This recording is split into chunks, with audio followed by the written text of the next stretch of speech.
Hey, this is Maze, Book 2, Chapter 10, Part 5.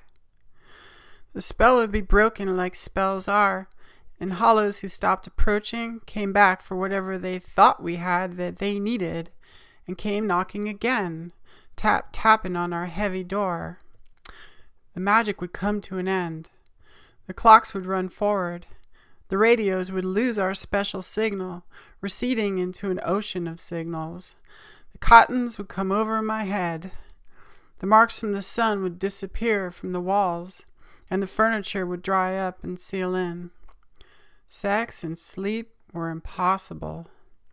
Pulling our poverty of bodies up and out of bed in the early hours of the morning, back out to deal with the more elastic life of graveyard hour commerce and characters who either could only be found in comic books and had just as much of a fantasy film reeling through their years between their ears.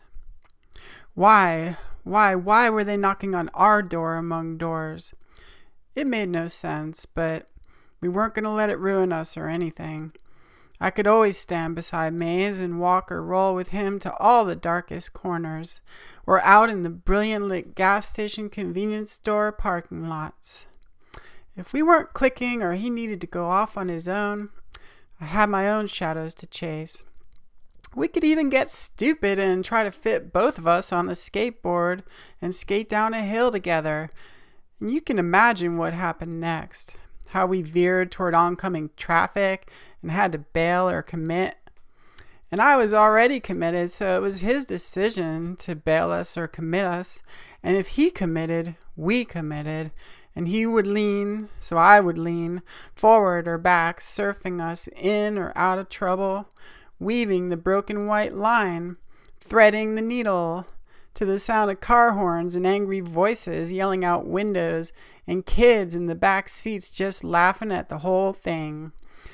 And Maze would guide us straight down the broken dividing line, depending on our lives not to lean, and we would split the scene perfectly in half. In the daytime, we more often met with disaster. Pavement burned, bruised up, cut by broken glass in the gutters. Sure, it was best not to skate together, or we should get a longboard. It's just that we like to get stupid, and sometimes the euphoria of our love left us idiots, rolling under its influence. There was no softness like the softness of his heart when he let me in.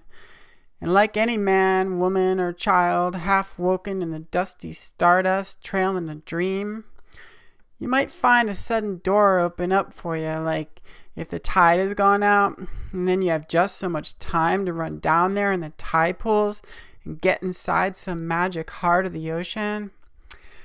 I could find a few moments there, take my shoes off, run on down there in the sweet stardust falling off my heels, see the starfish glowing in the shallow moonlit pools where fall out all the rules.